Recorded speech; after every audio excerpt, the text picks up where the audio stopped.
Hey everyone, it's Barbie J. Welcome to my channel, June BLC.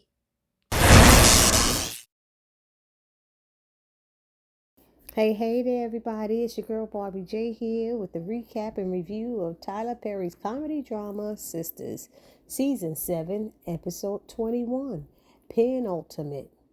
And this episode was interesting, but before we get started, if you are new here, or if you're returning here and have not subscribed to my channel as of yet, please take a moment right now and hit that subscribe button, then hit the notification bell and select all, and it'll let you know every time I upload any new content to this channel. Then I ask that you smash that like button, write a comment, and then share, because sharing is caring. And by the way, please be aware that we will be having a YouTube live on Thursday, tomorrow, at 8 p.m. Eastern Standard Time. I will be doing my live from Atlanta, Georgia. So I hope you all be able to check in. So now let's jump into this recap. So it starts off with Jordan. He's in Andy's office wanting answers. She makes up an excuse, stating all the time that they spent with Gary and Penelope made her realize she's still in love with him. Jordan told her he doesn't believe that for a moment. He also told her that if she's acting like this, that means Gary got something on her.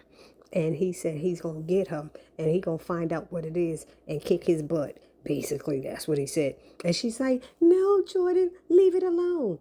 And so Jordan rushes out her office, and Fatima comes in and says, what's the matter? What happened? And meanwhile, Andy was crying through all of this stuff while talking to Jordan. So she sees the tears rolling down her face, and Fatima hugs her and gives her love. Then it switches over to Sabrina. She's home, and she gets a call from Karen, who's reminding her to stay stress-free because Sabrina's having not second thoughts about getting that done, the procedure done today, but she is having second thoughts, wishing it was the man who she is dating rather than a nice co-worker. And to me, why do you want to be having children and not married in the first place, Sabrina? I mean, I thought you guys, ladies, were interested in having relationships and being married and all kind of stuff. I thought what she was doing was because she didn't have a man. Now you have a man who doesn't want to be bothered. So what do you think is supposed to happen? Did they even have that conversation? What's supposed to happen when I have this baby? You just going to drop me? But like I said, Karen calling her up and saying, you might not have the support of the man you dating, Rich, talking about Rich, but she said, you got your girls there and we're going to be at the appointment for you in full force. And she said, thank you. I couldn't do it without you. They hang up, and then somebody come knocking at her door. And guess who it is? None other than Damani, with a three-piece suit on and a dozen yellow roses, saying she crossed his mind and he wanted to do something nice for her today. I said, uh-oh, here we go, honey. Here we go. The real feelings is about to come out. Then we switch over to the hair salon, and Karen is there doing, cleaning. And Trey comes in with a delivery. She don't even turn around and look at him. Put it over in the corner. He said, oh, it's like that now? She's like, yeah. And then she let him know, I saw you with some hoe, kissing on some hoe by the grocery store. But he gonna tell her, well, we never claimed to be exclusive. But like she told him, Pam running up and down the halls told by he the one. Does she know that y'all not exclusive? And I was like, oh, see, she got a point there. If she don't know, and he's like, word, really? So he's like, okay, you're a good friend. She said, I might be salty with Pam right now. I mean, right now, yeah. She said, but she's still my girl. And I ain't gonna let nobody hurt her like that. I don't want her walking around here heartbroken. And he said, you're a good friend. And Karen said, well, let her know that. She said, after you let her know how you actually feel about her. And he's like, all right. And he bounced. But one thing he did say is that he and Shorty, as he calls Pam, talk about everything. And I'm like, really? And that's what Karen was saying, really? And then we flash over to an interesting scene, which I knew was going to happen. I think I told y'all that Danny's going to call Creisha, her therapist, to talk to her. And she let her know what was going on. And she's telling Creisha, or asking Creisha, I need you to talk me off a ledge before I go to jail for beating up a member of the armed forces. I said, oops, uh-oh, here we go. Because Danny is not playing. But to me, why are you focusing on Tiffany, the ex-wife? You need to be having an issue, if you ask me, with Tony, the boyfriend. Am I wrong about that? Y'all let me know down in the comment section. And so now, honey, we back to the law firm with Fatima and Andy. And Andy is crying and she's like, I'm going to have to marry Gary. I have to do it. And Fatima's telling her she doesn't have to. And she said, yes, he's always wanted this. He wanted to own me. He wanted to possess me. And now he's getting it. I can't let him do this. She said, I can't. I have to go through it. I can't let him hurt Jordan. He's perfect. I don't want to. And Fatima's like, no, this is messed up. He's not getting away with this. And she walked out the office. Next, we have this cute little scene where Zach shows up to Karen's house and Miss Lisa answers the door and he tells her, Karen told me that the twins' crib came in. So he said, I figured I'd get started. She said, oh, what a coincidence. She opens the door because Aaron had the same idea. She said, I guess great minds think alike. So Zach goes in there and him and Aaron are dressed alike, just in the opposite. Blue shirt, green pants. The other one is green shirt, blue pants. And he said, that's how it starts. We raising twins. And so Zach tells him, here, give me my crib. I'll do mine. You could do yours. I was like, a crib's a crib. Who knows whose crib is what? But anyway, back over to the hair salon. We have Pam and Trey. They up there hugging and stuff by Karen, and Karen says, I'm going in my office if anybody needs me. And she kind of looks at Trey a funny way. And, Pam is like, she's still salty. And he's like, you got to look at it from her perspective. You used her card to buy your supplies. Then you're using her place to launch your business.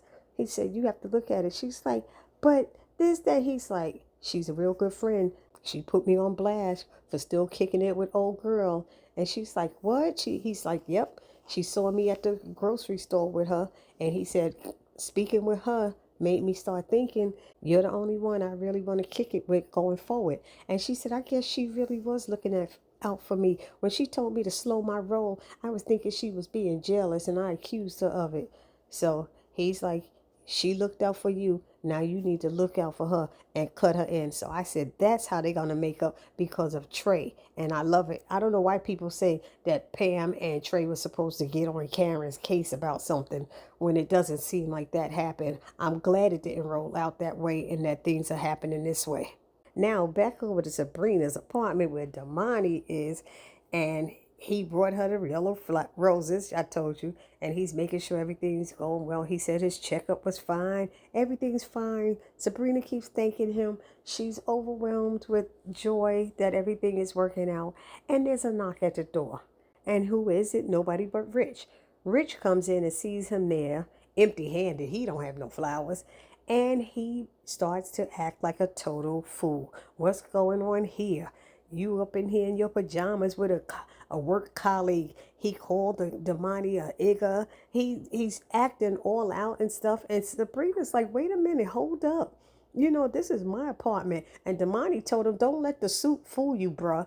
He talking about what's he doing here and what it looks like she's doing. And she's like, he's only showing concern and came here to check on me.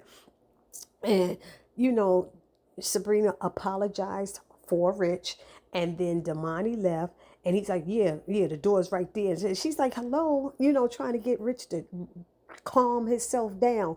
And then Damani left and he goes, yeah, well, good luck with your weak ass sperm and all this stuff. And he left right behind Damani. Now, if you acting like you had something to say to Sabrina, why didn't you say it? Instead, as soon as Damani leave, you 30 seconds behind him to what? Jump him from behind? You know what? Sabrina's best off without him. I'm sorry, y'all, but I do not like Rich for Sabrina. Now we have Tamara and Hayden in his house. He about to leave for work and they going back and forth with their little nonsense. And she's mad about this whole Miss Marie Ellis thing. Marie Willis. He's upset that she always getting text messages and stuff from other people. I'm like, dude, why you need to see her phone? There ain't nothing else for her to do. You want her to sit home. You didn't want her to work at the office, so she's sitting home on her phone. What's the big deal? I just don't understand why he want to see her phone. You show me your phone. I'm sure Miss Marie probably sending him text messages too. But then when he leaves out to go to work, who comes in but Fatima? I mean, he wasn't gone But 10 seconds, what was she hiding around the corner? And she knocks on the door and comes in and tells Tamara she has questions and she better answer them for her. And she's like, I don't know if you got my resignation letter, but I no longer work for you. She was like, look, biatch, I don't even want to hear that right now. She said, I want to know if Hayden is in with Gary on this mess that he's doing to my girl. And she was like, you need to stop being so paranoid. All Hayden worry about is that Miss Marie Willis thing case. And she's like, well, okay then. And she said, what you talking about? Who? Andy? I thought she was up on that politician. She said she was until this mess that Gary and Hayden doing. She said, no, Hayden ain't got nothing to do with it. She said, but from what I understand, Gary is getting some bomb ass coochie wawa from somebody else. And Fatima's like, oh, okay. And she left and said, thank you very much. You've been very helpful. And she left out saying to Tamara, so this how you want to be living? She said, well, girl, I wish you well. And Tamara closed the door and called Fatima a biatch. But I was like, hey, that's what she want to do. But she was wearing them poom poom shorts, wasn't she? I was cracking up. I said, you go ahead, Tamara. Do your thing, girl. Anyway, back over to the law firm. We have Danny showing up to see Andy. And she said, oh, I thought you were going to meet us at the fertility clinic. And she said, I am, but I just got off a very good therapy session with my therapist. And I was saying, self, who else out of all my friends could use a good therapy session? And then I thought all of them can. And I started laughing because we all say that every week when we get in these group conversations that all of those sisters need therapy. But anyway, she said, but who is about to F up their life by marrying Gary Marshall Borders? I think she needs a therapy session a bit more. So, of course, Andy's in denial and is like, look, I'm so tired of talking about this. She said, that's good. That's good. Now get tired of doing it. I said, yes, Danny. Yes, that's what you need to say to her. So she's like, look, I've fallen back in love with him. I marry him. There's nothing you could do with it. Nobody, not even Jordan. There's nothing y'all could do.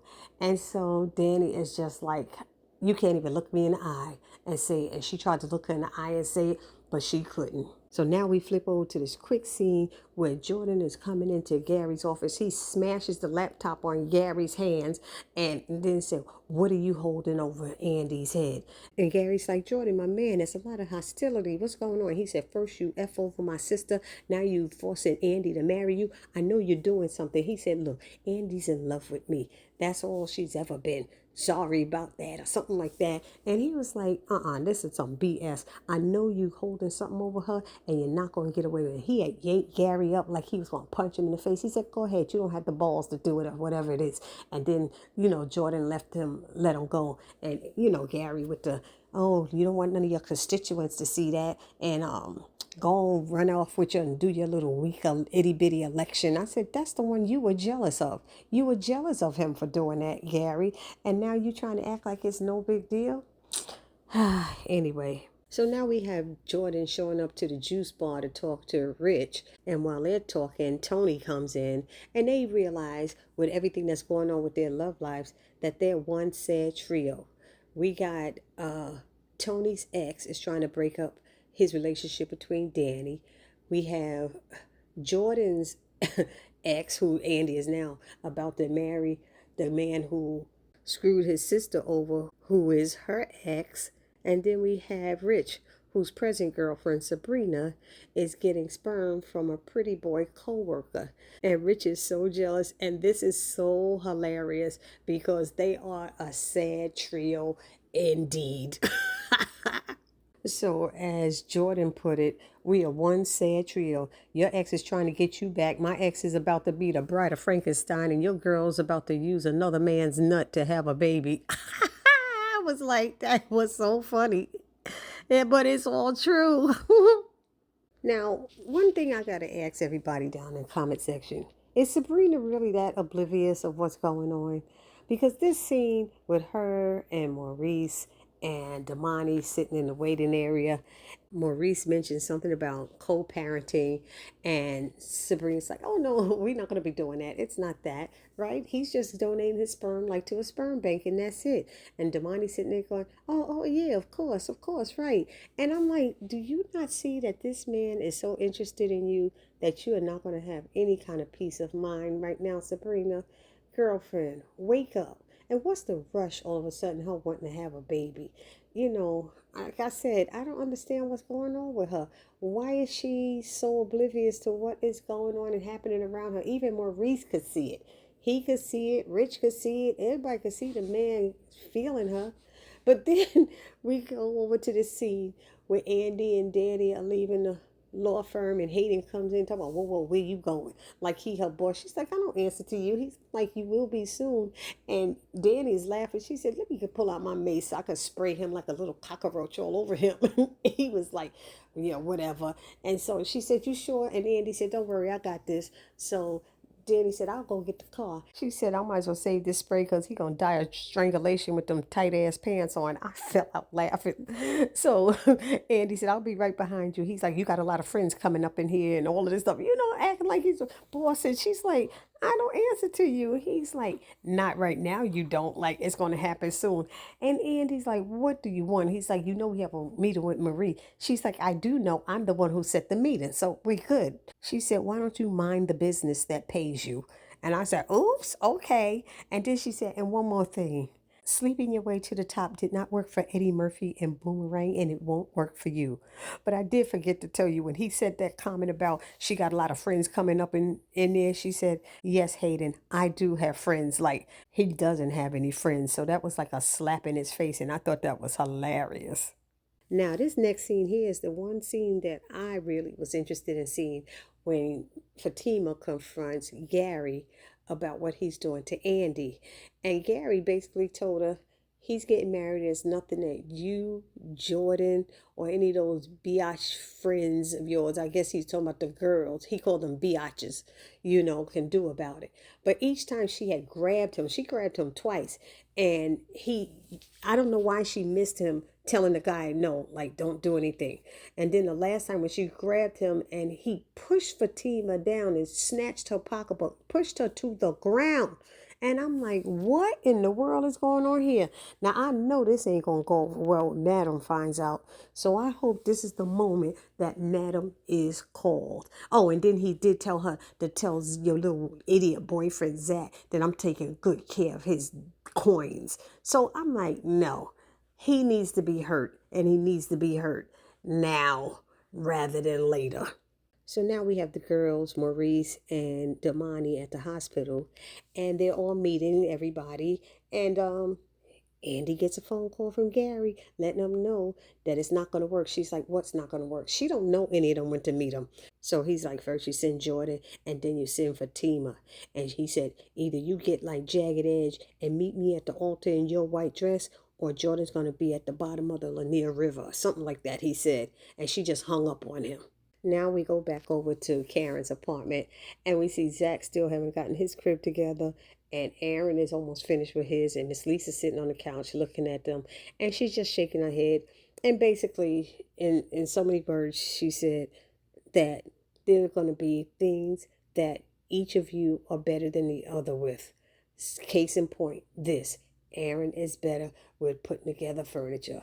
And Zach may be better with crunching numbers to make a windfall and grow money for both of her twins. And I'm sitting there going, is she saying Zach gotta build money for both babies? I got confused by that. Y'all let me know down in the comment section what y'all thought about that, because it sounded like she was putting it on Zach that he has to have a college fund for both of the girls, and that just didn't make sense to me. I don't care how you twist or turn it. So that's how she said to them in so many words. And she said, y'all have to be prepared to help the other one out with their weaknesses or something like that. And she's, I thought that was good advice that she gave them. And I appreciate Miss Lisa saying that. So now back at the juice bar, we got the three musketeers still sitting there talking. And for some reason, they're sitting there trying to talk Rich into wanting kids when he said he never wanted them. And, Tony is saying, everything he does wouldn't be worth anything if it wasn't for his kids or something like that. And I'm like, the old baby kids he got is ridiculous. What is it, children of the corn? Whatever we call them. But then uh Jordan is saying that if Andy marries Gary, he loses his chance for that. But Jordan, Andy said she doesn't want children either. Both Andy and Danny said they didn't want kids. So I don't know what he's talking about. And then Rich is like, okay, then maybe I should. What am I thinking? And Tony tells him, if all your woman wants is to have kids, might not want to let some other man be the one who gives it for her. And that's so if you gonna run there and stop it when you know you don't want kids, it doesn't make any sense. That's like Rich and Bruh. He went and stopped his girl from getting married, didn't want her to marry somebody else, and then he hurries up and tries to marry her when he didn't really want to get married. And I'm like, why does he always play these roles or doing stuff he don't want to do, but then he do it to stop them from doing it with somebody else? I hate trifling men like that. Anyhow, now we over to this scene at the hospital, and all of them are standing around waiting for Sabrina's time to go back there. And the lady finally comes out there, calls her, and Maurice said, "You need anyone to go in there with you?" And she's like, yes. I do. And everybody thinks it's them. Maurice thinks it's him. Karen thinks it's her. Andy got out her hand. Danny standing in the spot like, I'm not going back there. And she said, Damani, would you go with me? He was like, I'd be honored. And they was like, and he was like, I'm insulted. Karen's like, oh my goodness. And Sabrina was like, not Sabrina, I'm sorry. Danny was like, oh well. And Maurice was like, that's odd. He just keeps saying, that's odd. Danny said, I know why she want him to go back there with her. I thought that scene was so funny. And now the favorite scene that we all wanted to see is Fatima sitting at home making that phone call saying, yes, madam, I need your help with something. That's all she needed to say. Madam is like, I'll be there in a heartbeat. Watch. I'm like, oh, it's about to get nasty. Next episode, y'all watch and see. So then we have this scene. All the girls are sitting in the waiting room and Maurice waiting for Sabrina's procedure to be done. And Maurice is asking about Miss Willis, and he wants to know who her husband is. She been married 5 times. I heard she make them take her last name, yada, yada, yada. And Andy tells him she can't talk about her clients. He's like, well, I'm going to find out who it is. So he Googles it and finds out that it's Roger Willis. And he shows Andy a picture of him and said, is this him? And she said, yes, it's him. And he said, it's funny. You know him as Roger Willis, but I know him as Flood My Guts. He said he has been one of the biggest fans on my fixation page for the past months, which means now Andy got some info. She got some good info to give Miss Willis about her husband and what he's been doing. So that's the key that puts Andy over the top to win that case for Miss Willis. You watch and see. I'm telling y'all. And then this episode ends with Rich running into the examination room looking for Sabrina to stop her, talking about, I don't care about no hospital protocol, because the doctor's like, this is highly unorthodox. And he said, I don't care about no hospital protocol. This is my woman. If anybody gonna give Sabrina Hollins their sperm, it's gonna be me and not this clown. And I'm like, if Sabrina stops after the way he's been behaving and acting, then I have concerns about her. Because after I see my man acting this way, and no matter how much I love him or whatever it is, if he's behaving like this, I don't want to have no baby with him, especially since he made it very clear he didn't want one. He's just stopping me because he doesn't want somebody else to have the baby. The man who's offering to do this for me, you calling him a clown now? Sabrina, Sabrina, Sabrina. Be strong, baby girl. Be strong. Because Rich is doing this for selfish reasons, okay? Selfish reasons. And that's how this episode ended. So y'all let me know what y'all thought about this episode. Put it down in the comment section. And I will see you all in the next video. Please do not forget to subscribe, like, comment, and share. It's your girl Barbie J saying peace.